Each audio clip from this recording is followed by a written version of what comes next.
আপনি কি খেয়াল করেছেন আগের মতো মনে রাখতে পারেন না? নামাজে দাঁড়িয়ে ভুলে যান কত রাকাত পড়েছেন? কথা বলতে গিয়ে হঠাৎ শব্দ খুঁজে পান না? মোবাইল ছাড়া 5 মিনিট শান্ত থাকতে পারেন না? এগুলো বয়সের কারণে নয়, এগুলো হচ্ছে আপনার ব্রেন ধীরে ধীরে ক্ষতিগ্রস্ত হবার লক্ষণ। আজ আমরা জানব মানুষের ব্রেন নষ্ট হয়ে যাবার প্রধান 3টি কারণ এবং ইসলাম আমাদের কি চমৎকার সমাধান দিয়েছে। ভিডিওটি শেষ অবধি দেখুন, কারণ শেষ অংশে এমন কিছু আমল বলবো যা আপনার ব্রেনকে আবার সতেজ করে তুলবে ইনশাআল্লাহ। নাম্বার 1, অতিরিক্ত স্ক্রিন, মোবাইল, শর্ট ভিডিওতে আসক্তি। আজকের মানুষ 6 থেকে 8 ঘন্টা মোবাইল স্ক্রিনে, রিলস, শর্টস, টিকটক, প্রতি 10 সেকেন্ডে নতুন উত্তেজনা। এতে ব্রেনের ডোপামিন সিস্টেম ভেঙে যায়। এগুলো আপনাকে সাময়িক আনন্দ দিলেও ধীরে ধীরে আপনার ব্রেনকে ধ্বংস করে দিচ্ছে। এগুলোর কারণে আপনার দিন দিন মনোযোগ কমে যাচ্ছে, স্মৃতিশক্তি দুর্বল হচ্ছে এবং আপনার ধৈর্য নষ্ট হয়ে যাচ্ছে। কোরআনুল করিমে আল্লাহ বলেন, অতিরিক্ত কাজে নিজেকে ডুবিয়ে রেখো না, যাতে তোমরা আল্লাহর স্মরণ ভুলে যাও।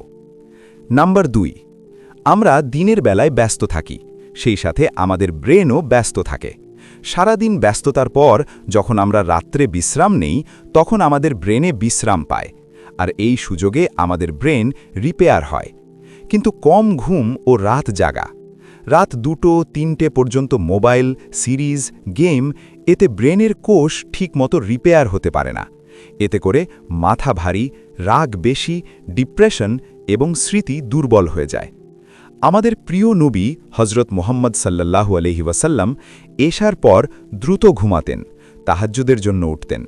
এশার পর অযথা জেগে না থেকে দ্রুত ঘুমিয়ে যাওয়া এবং ফজরের আগে ঘুম থেকে ওঠা আমাদের ব্রেনের জন্য এই গুরুত্বপূর্ণ। তাহাজ্জুদ প্লাস ফজর ব্রেনের জন্য আশ্চর্য উপকারী। নাম্বার 3, গুনাহ, অশ্লীলতা, হারাম দৃষ্টি। এটা সবচেয়ে ভয়ঙ্কর। চোখের গুনাহ, অশ্লীল কন্টেন্ট, এগুলো ব্রেনের নিউরাল পাথওয়ে নষ্ট করে, যার ফলে মানুষ অস্থির, উদ্বিগ্ন, স্মৃতিহীন হয়ে পড়ে।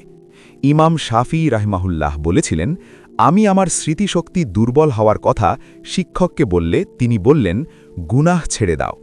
তাই আমাদের দৃষ্টি হেফাজত করা, তওবা করা এবং নিয়মিত ইস্তেগফার পড়া অত্যন্ত জরুরি।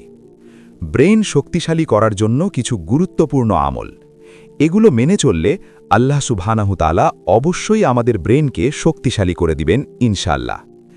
1, প্রতিদিন কুরআন তেলাওয়াত, 100 বার ইস্তেগফার, তাহাজ্জুদ পড়া, সকাল সন্ধ্যা জিকির করা, রাতে ঘুমানোর আগে সূরা ইয়াসিন ও সূরা মুলক পড়া। আপনি যদি মনে করেন আপনার ব্রেন আগের মতো কাজ করছে না, তাহলে ওষুধের আগে জীবনযাপন ঠিক করুন, মোবাইল কমান, ঘুম ঠিক করুন, গুনাহ ছাড়ুন, কুরআনে ফিরুন। ইনশাআল্লাহ আপনার ব্রেন আবার জেগে উঠবে, কারণ এই ব্রেন আল্লাহর দেয়া আমানত।